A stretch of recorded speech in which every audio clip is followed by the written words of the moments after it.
Hi, as someone who has a hard time going out, has a tiny apartment, and spends a lot of time at their desk, I thought I'd start a weekly vlog series titled Desk Diaries. I've been wanting to make weekly vlogs and craft videos for a while, but the background would almost always just be my desk, so I felt like it wouldn't be interesting. I figured now if I put the name in the title, people would know what to expect and that would make it a little better. There will be clips of when I do make it outside, but a lot of the time it'll be right here. With the introduction out of the way, let's get to the vlog.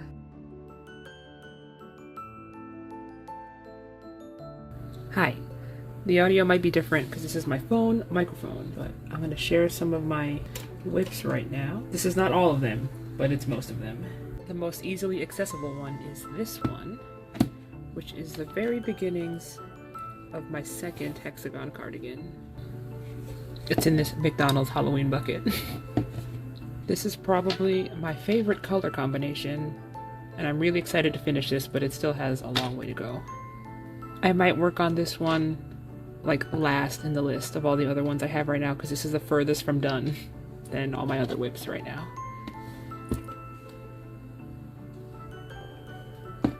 This one is probably the closest to done, and it is a ginormous Yoshi amigurumi. I pretty much just have to sew this one together. I got the head all done, the body's in here, his little legs, with the little shoes. This pattern is so cute. I'll have everything linked below. But yeah, I'm gonna try to finish this one first. I love making these, but I do not love sewing them together, which is why it's been languishing for so long. I've had this since last Halloween, pretty much. This is also made in glow-in-the-dark yarn, so once it's done, it'll be so cool. And again, this one is also in a McDonald's Halloween bucket.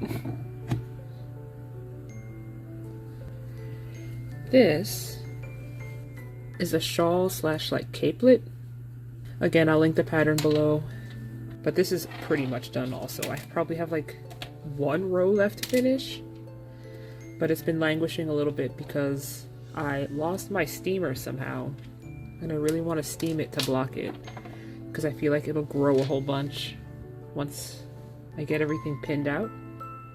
And I also want to get some crystals to put on each of these points. This is supposed to be one of my like Dungeons and Dragons cosplay adjacent articles of clothing that I will still probably wear as real clothes, but I'm on a slight journey to make some magical looking clothes, and this is the first one in that series.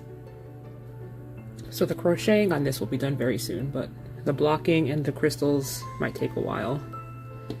Hopefully I can find it soon.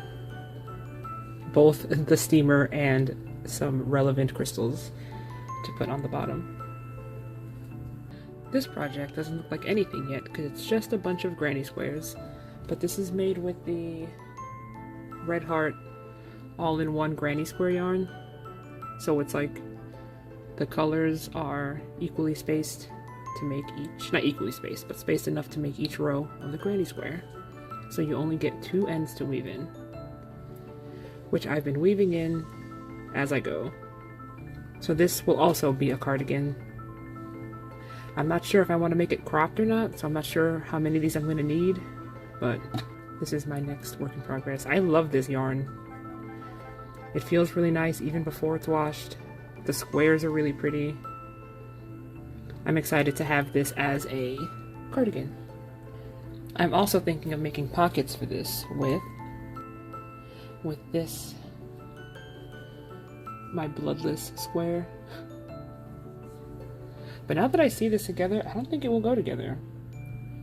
Well, I could always do it again if I find like a burgundy color. This looks way more pink against this like stark red now. I was either going to make pockets with this or make this plus the happy buff, which is a white, like a white fang design. These two squares alternating down the back as like the back spacers to add with. But yeah, I have 4 more skeins of this yarn. Hopefully that'll be enough to make a decent sized cardigan. Now this is the WIP that I'm the most like anxious about working on. It is a glow-in-the-dark heart sweater. This is the front panel. I actually have this panel completely finished, and I have the second panel like 80% finished. I just have to finish up some of this shoulder shaping and finishing up the corners. I don't know why I'm so anxious to work on it, because once I get that panel done, I can just sew up the sides, make the sleeves and the ribbing. But finishing up the panel seems like the hardest part to me. This is also made with glow in the dark yarn, and I'm super excited about it. This is gonna look so cool when it's done. I also have this granny square pouch. This square is so cute and it was so fun to work up, and I love it. I cannot wait to make different color combinations. I stopped it at this point because I don't like how it's doing this. Like, this side looks fine. Where I started making, I did a couple rounds here to give it some width so it could hold a little bit more. But then when I connected the second square, it just wants to indent itself. Like, look, you can see it, let's see, like here, in this back corner. The whole square wants to lay indented like that, no matter how much I push it out. And I'm not quite sure how to fix that. I think what I'm going to try to do is do a round of single crochet around the whole thing. Well, I guess that doesn't make sense either. I don't know. I'm going to try to figure out a way to make both sides lay the way I want them to. And then I'll just do a row or two up here, a row with a space between for the drawstring, and then a nice border on top. But this is going to be a dice bag eventually. I've been really enjoying making these granny square bags, and I'm excited to learn like new granny square patterns so I can make many variations of this bag, especially for different D&D characters. Like this one is for Gloria. She's very happy, summery vibe character, so this one was for her. But like, I've made a skull dice bag for my husband and myself. That one looks really cool. I want to make a moon and stars one for my divination wizard. I love me a themed accessory. So there will be many more of these themed bags in my future. Here I just worked on some ArtFight attacks. And the next day I got back to crocheting. Lately my hands have been hurting after crocheting for not even too long. Like, I used to be able to crochet for hours and hours and hours without getting hand fatigue. But now I need the compression gloves, and I always have to use an ergonomic hook. I'm finishing the last row of that shawl that I showed in the previous clip. And now I'm trying it on to see if I like the length. I honestly wish I could go a little longer, but I don't even have enough yarn left to go another round, and I don't want to have to get a whole nother ball of it just to do like 2 or 3 more rounds. Or rows. Now I'm starting another granny square. I weave in my ends the second I get them, so I always weave in that middle end the second I finish the magic circle. I originally started this vlog as like a finish my crochet projects with me. I was under delusions that I could finish all this stuff in 3 days. That is not what happened. I got a bunch of hand cramps trying to do all these granny squares, so I decided to just try to do 2 a day, and it'll be a chill process. If I can get 1 or 2 done a day, I'll have this cardigan done in no time. I do love these squares though, they're so pretty, and I'm so excited to finally have this cardigan done. It's gonna be so cute. Working on some more ArtFight art.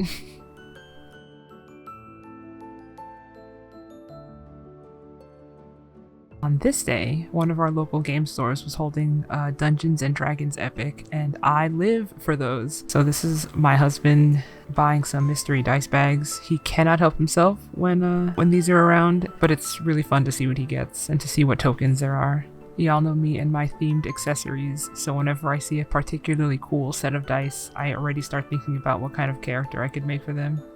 I would love to offer dice bags and dice sets for the characters I make to share, and I'm hoping to do that sometime in the not too distant future. The epic itself was so fun as usual. It's always nice to see our friends. It's always nice to play Dungeons and Dragons, and it's extra fun when it's an epic and all the tables are working together at the same time. When I mentioned before that it's hard for me to leave the house, I really do have like mild agoraphobia. I have a lot of health anxiety, so being outside is scary. I have contamination OCD and a couple other things that make being outside really difficult. But for some reason, Dungeons and Dragons is pretty tolerable for me. It's a little stressful knowing I have to go, and it's a little stressful coming back, but it works, and I'm really, really happy to be there. Target you a whole person. It's always Sabrina. Yeah, wisdom saving throw. Wisdom save. You should be good at these. 12 plus 2 is 14. No, you're proficient in it. No, you're not proficient in it. Which is weird. The proficient in 14. 14? Yeah. I'm gonna check that soon. Close. Fool. Still save DC. She passed her save, and I started another granny square when I got home. The talking in this part is from that night. Hi. I thought I would talk a little bit about today while I work on this square. We went to play an epic today at one of our local game stores, and it was super fun. I love doing these epics so much. It's so fun to have all the tables working together toward a common goal, and to have all those tables going at the same time. A new player at our table, and I absolutely love to play with new players. And it was nice seeing our friends, and it was a nice day outside. And as someone who struggles a lot with going outside, D&D has been really helpful, and I found myself feeling very grateful and thankful today, just like full of gratitude for such a nice day, and for finding D&D. You know that TikTok trend where it's like, if you ask me about XYZ, I will tell you it's not that big a deal or something. And that's pretty much exactly how I feel about D&D. It's like, if you ask me, I'd say it's a fun game. But if you ask me on a deeper level, it has honestly changed my life. I could make a whole video just about that, but we've made so many new friends, and getting to go to all these fun events with said friends and telling stories together and getting to play the game, it's been amazing. And that's just the tip of the iceberg too, because it also has been helping me creatively. I haven't drawn this much in a long time. I want to crochet dice bags for all my characters and make like adventure-y clothes to wear to the games. It's just been so good. And I'm feeling so thankful. It's also been really fun seeing other people's characters, like on TikTok and stuff, and like watching Critical Role, like what the heck, that's amazing. I'm only halfway through season 1, but I'm absolutely obsessed. It was so cool getting to meet like a third of the cast at SuperCon, and just being able to be in the vicinity of these people who I've watched all these hours of already has been nuts. SuperCon was amazing. Let's see if I got the color or the tension right on this row. Could be. Yep, we're good. But yeah, I'm just gonna finish the square and then try to start another one for tomorrow, and then head to bed. There, perfect. See you in the morning. And then I worked on a new ArtFight attack. I ended up scrapping that picture completely and starting over to what you see here. The character on the left is the character I'm attacking, and the character on the right is my Twilight Cleric. I thought they would be cute drawn together. And I'm editing and using my Pomodoro timer game to help me take breaks. And a lunch break, and my cat. He loves his meaty sticks. It's so cute whenever we give him one. I hope you enjoy a little wasabi cam for a little while.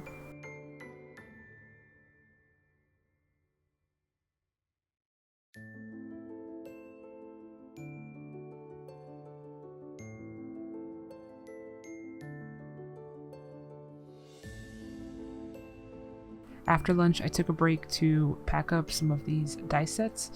My husband and I buy these dice sets on Amazon and these little bags to give out to new adventurers at our local Adventurers League for Dungeons & Dragons. It brings me so much joy to go up to a new player who needs dice and ask them what color they want, and they get so excited when I tell them they can keep them. I love it so much. I worked on my ArtFight attack some more and got half of a square done. And this is today. Boy, what a side quest I went on today. I've been wanting to make this dice fairy design for a long time. I want to give a cute little sticker with the dice sets, and the design has always fought me. Like, I think it could be so cute, and whenever I sit down to draw it, it just does not happen. But I finally got a design I kind of liked. I messed up laminating it. My Cricut botched the cutting after taking like an hour to try to read the cut lines. It was an absolute disaster. But I was hyper fixating and I could not like do anything else. I had to get these stickers done. I ended up scrapping that design completely because something was off about it, and I realized way too late that it looked like Squirtle. So I scrapped that design, and I like this one so much better. I was so excited about it, but the Cricut once again reminded me why I stopped trying to have a sticker shop. It was just fighting me at every turn, didn't want to read the cut lines, and when it did, it didn't cut properly, didn't cut all the way through. Like, I'm sure some of it is user error, like I'm not just blaming the Cricut completely, but it just really destroyed my morale. Like, I feel so burnt out now after doing this for like 5 hours today, 5-6 hours between drawing both designs, fighting the Cricut, laminating the paper. Like, your girl is burnt. But I still really like the design. I'm considering getting them outsourced to save myself further strife, because if I saw these stickers out, I would want to buy them, and I want to put them in with the free dice bags that I give to the adventurers. I think they'd be a cute addition to the free dice set. I don't want to sound too much like I'm complaining. I'm just a little like frazzled and burnt out, but the light at the end of this tunnel was that I freed myself from the burden of trying to design that fairy, and I ended up making a design I liked a lot better. Sometimes things don't go as we plan, but it's for the best. Sometimes. I ended up just cutting these out by hand because the Cricut did not cut through the paper all the way. I can't promise I won't try again tomorrow to get these to cut properly, but tomorrow is one of our D&D days, so I'm going to try to relax before we go play. But that's pretty much it for now. I hope you enjoyed this vlog. I try not to ask for like likes or comments or subscriptions or anything, but if you did enjoy it, please let me know so I know there's interest for me to keep making these. Minus today's disastrous side quest, I had a lot of fun filming the things for this week, and I'm excited to film my crochet progress, my Dungeons & Dragons stuff, all of it. But thank you again so much for watching. Please be kind to yourself, please take care of yourself, and I hope to see you next time.